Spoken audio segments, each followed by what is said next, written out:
Madam Khaleda Tarique রহমানের একটা জুবাইদুর রহমানের নামে এই ধরনের কোনো এই তিনজনকে যদি এই ধরনের কোনো সাজা কোনো বিচারক দেয়, তার বিরুদ্ধে আমার কথা বলতেই থাকবো, বলতেই থাকবো, বলতেই থাকবো। 100 বছর জেল হলেও আমি পরোয়া করি না। ঠিক তেমনি ভাবে আমার দলের নেতাদের বিরুদ্ধে কথা বলতে থাকলে, এরকম কথা বললে আমি বলতেই থাকবো, বলতেই থাকবো, বলতেই থাকবো। আমি পরোয়া আমরা তাদের দিয়ে রাজনীতি করি। আমাদের আপনি একটা কিছু বলে কি মব সৃষ্টি করে আমাদের অফিস ভাঙলেন, আমাদের অনেক জায়গায় পোস্টার ছেড়ে ফেলেছেন, বিলবোর্ড ভেঙে দিয়েছেন ওই ওই মিটফোর্ডের ঘটনাকে কেন্দ্র করে। তাহলে বলুন তো, এই ঘটনাকে কেন্দ্র করে আবার উস্কাই দিলেন। এখন যদি আমরা ধরি যে এই মিথ্যাচার কেন করেছে তার জবাব দিতে হবে, জবাব আমরা চাই। 10 বছর লাগে, কম করে 10-15 বছর লাগে, তারপরে আপনি নির্বাচন করবেন, তারপরে রিটার্নিং অফিসার বানাবেন। বলেন আপনি এই বানাতে কত বছর লাগে? এই যে অবান্তর কথাবার্তা না বলে আসেন, নির্বাচনে আসেন, সুষ্ঠু একটা নির্বাচন হোক। অনেক মানুষ জীবন দিয়েছে একটা নিরপেক্ষ নির্বাচন পাওয়ার জন্য। সেই জায়গায় আসেন আর বিএনপির বিরুদ্ধে কুৎসা রটনা বাদ দেন। বিএনপির বিরুদ্ধে কুৎসা রটনা এই যে আমাদের সাজা দিয়েছিলেন ম্যাডাম খালেদাকে, তারেক রহমানকে, জুবাইদুর রহমানকে, আমাকে, আমাদেরকে, সুপ্রিম জুডিশিয়াল কাউন্সিলের মাধ্যমে যদি বিচারক নিয়োগের অপসারিত হয়, তাহলে বিচার ব্যবস্থা সোজা হয়ে যাবে। তাহলে ম্যাডাম খালেদাকে তারা শাস্তি দিতেন না। শাস্তি দিতেন তো আখতারুজ্জামান তার চাকরি বাঁচানোর জন্য। আমার এখানে 47 জন নেতা ভিতরে 25 জনকে যাবজ্জীবন, 13 জনকে 10 বছরের জেল, আর 9 জনকে ফাঁসি দিয়েছিল, যেখানে কোনো রক্তপাত হয়নি, কোনো ঘটনায় ঘটনা। হ্যাঁ, একটা ঢিল মেরেছিল সকালবেলা দিকে, একটা দুটো ছেলে আহত হয়েছিল, সেটারও কারণ ছিল তার আগের দিন ফজলুর রহমান পটল মিটিং ভেঙে দিয়েছিল আমেরিকারা, এবং সেখানে ফজলুর রহমান পটলকে 1 কিলোমিটার ধাওয়াতে ধাওয়াতে নিয়ে গিয়েছিল। পটল একটা বাড়িতে আশ্রয় নেয়, তারপর দুলু এসে তাকে মুক্ত করে। সেই কারণে ওই ঘটনা ঘটে। তার জন্য 9 জন ফাঁসি হবে, 25 জন যাবজ্জীবন জেল হবে, 13 জন। আমার জেলখানার ভিতরে আমার কয়জন মারা গেছে, জেলখানার ভিতরে আমার টেনু ভাই মারা গেছে, জেলখানার ভিতরে আমার আবুল কালাম আজাদ চেয়ারম্যান ছিল, অন্ধ, চোখে দেখে না, তাকে জামিন দিল, আমি কত চেষ্টা করলো, সে মারা গেল। আমার বের আসে আমার তাজুল লাইজু মারা গেল, আমার ইউনিভার্সিটি আমার রাজু মারা গেল, তারপরে আমার লিটন মারা গেল, ফকর মারা গেল, আখতারুজ্জামান ফাঁসির আসামে সে কয়দিন আগে মারা গেল।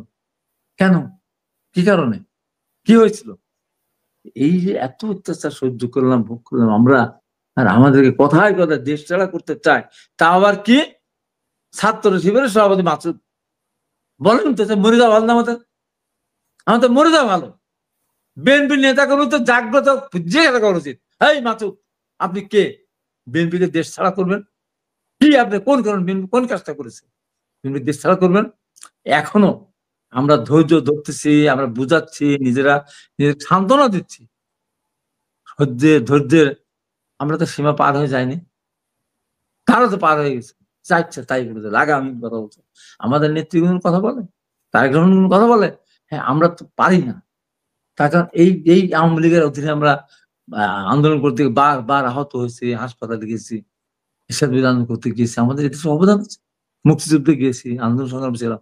আমাদেরকে যা ইচ্ছে তাই বলে যাবে, যা ইচ্ছে তাই বলে যাবে, বললেই হলো। আমি কারোর নাম বললাম না, তারা ঘাড়ির উপর নিয়ে আমার বিরুদ্ধে আজকে সারাদিন মানে কয়েক লক্ষ আমার বিরুদ্ধে তারা দিয়েছে, তাতে আমার কিচ্ছু আসে যায় না, কিচ্ছু আসে যায় না। আমি সত্য পথে আছি, ন্যায় পথে আছে।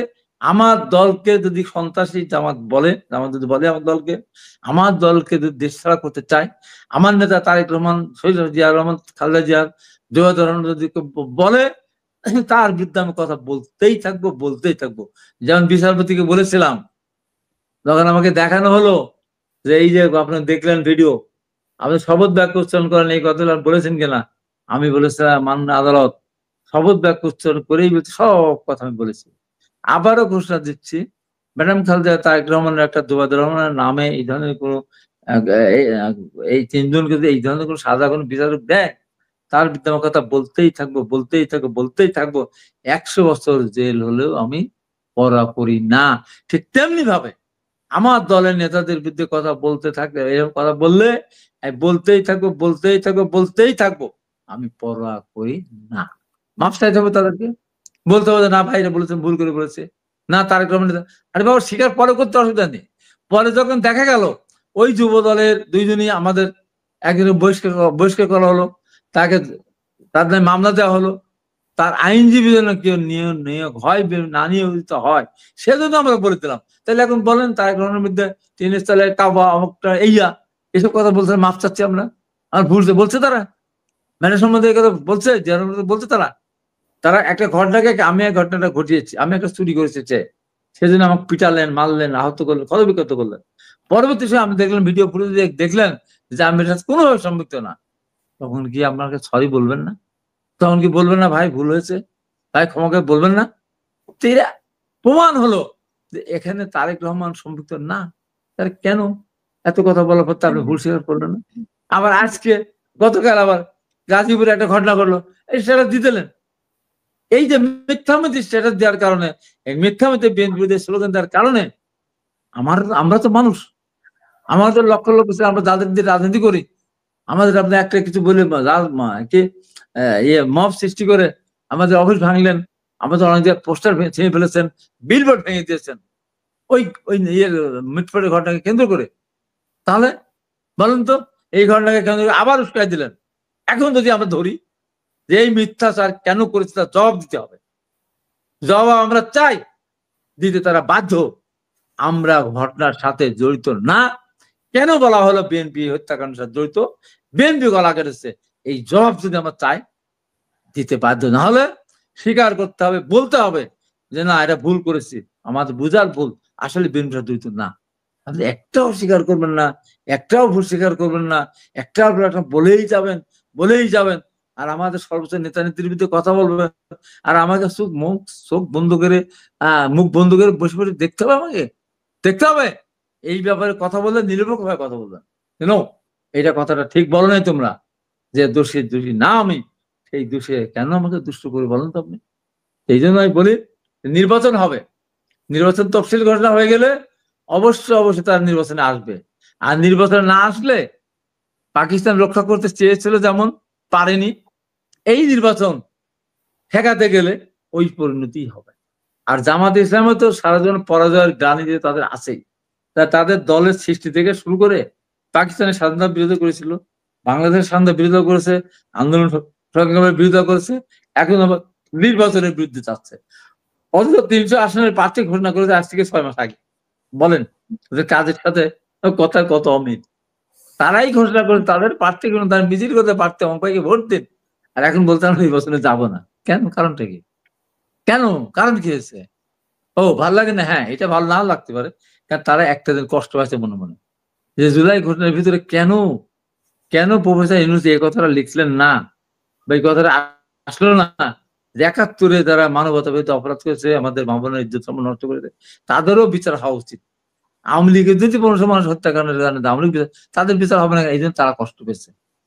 আমাদের তো বিচার চাইলো না, আমার মনে হচ্ছে এই কারণে গুসা করেছে। এই যে কথা বলে আসবে, কথার পিছনে কথা আসবে। তাই আমি বলি ভয়ের কোনো কারণ নেই। বাংলাদেশ বহু আন্দোলন সংগ্রামের মধ্য দিয়ে এই যে এসেছে এ পর্যন্ত, ইনশাল্লাহ আগামীতে সুষ্ঠু নির্বাচন হবে, মানুষ ভোট দিতে যাবে, কারোর ভোট কেউ ঠেকাতে যাবে না। ওই যে 3টা কথা বলে শেষ করি। প্রথম কথা, আইন করেন, কঠিন আইন।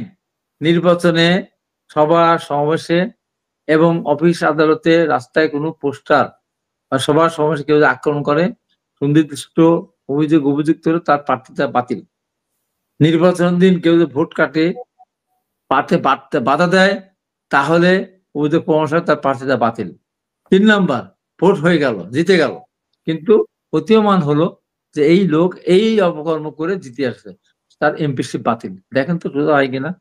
একদম সোজা হয়ে যাবে, একদম সাপ বলে যেমন সোজা হয়ে যায়, ঠিক এই ক্যান্ডিডেট প্রার্থী এবং দল সোজা হয়ে যাবে, যে আমার জিতে তো লাভ নাই, জিতার পরে তো বাতিল করে দিবে।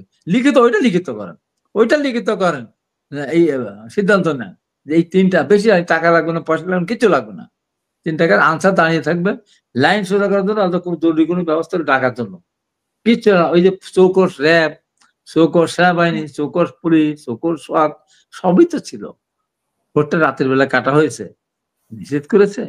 হ্যাঁ ভাইরা, আমরা তো আইন শৃঙ্খলা মানুষ, ভোটটা কেটো না, বরঞ্চ তারা সিল মেরে দিয়েছে অনেক ক্ষেত্রে। ওই আইন শৃঙ্খলা রক্ষাকারী বাহিনীও দিয়েছে, ওই প্রিজাইডিং অফিসার ছিল তারাও দিয়েছে।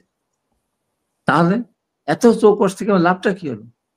অতএব যেহেতু এই বাংলাদেশই তো 91-এ কেউ কারো ভোট কাটতে যায়নি, 96-এ কেউ কারো ভোট কাটতে যায়নি, 2001 সালেও কেউ কারো ভোট কাটতে যায়নি, শেষ করুন। 2008 সালেও নিরপেক্ষ সরকার ছিল, কেউ কারো ভোট কাটতে যায়নি। তবে সেনা সমর্থিত সরকার তাদের বাঁচার জন্য তারা 10% করে ভোট প্রত্যেকটা কেন্দ্রে তারা শুধুমাত্র নৌকা মার্কা সিল মেরে তারা রেখে দিয়েছিল বলেই বিএনপি 2001 সালে 1,10,000 ভোট পেয়েছে, 2008 সালে কি 1,12,000 ভোট পেয়েছে, তাও হেরে গেছে।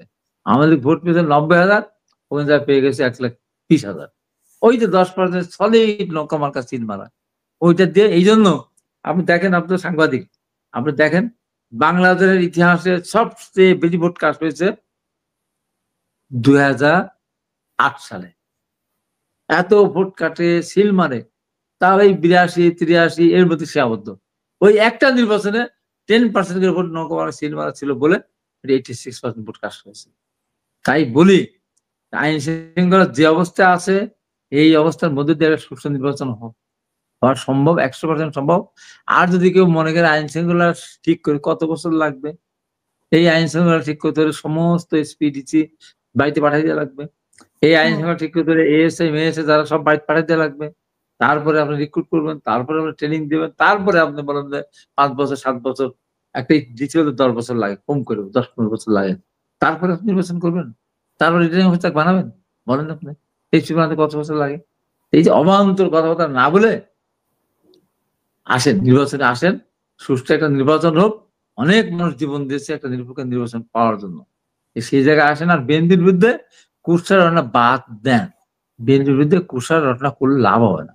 যত বলবেন তত ক্ষতিগ্রস্ত হবেন। ওই যে চূড়া বালির ভিতরে পড়ে গেলে, ওই যে কাদা লেখা কাদা থাকে, পড়ে গেলে যত ওঠার চেষ্টা করে তত নিচের দিকে দেবে যায়। অর্থাৎ বিএনপি মাটি মানুষের দল। বিএনপির নেতা শহীদ জিয়া রহমান, দেশের বেগম খালেদা জিয়া, তারেক রহমান। অতএব সেই দলে যারা আমাদের নেতা আছে, নেত্রী আছে, আর আপনারা কোথা থেকে কি বলে আমাদের সমস্ত অর্জন বিসর্জন দিয়ে দিবেন, আর মানুষ আপনাদের কথা শুনবে আর দেখবে, আর সেই কথা মতো বিভ্রান্ত হবে। সেই সময় এখন আসেন, এই সময় 100 বছর আসবে না। ধন্যবাদ।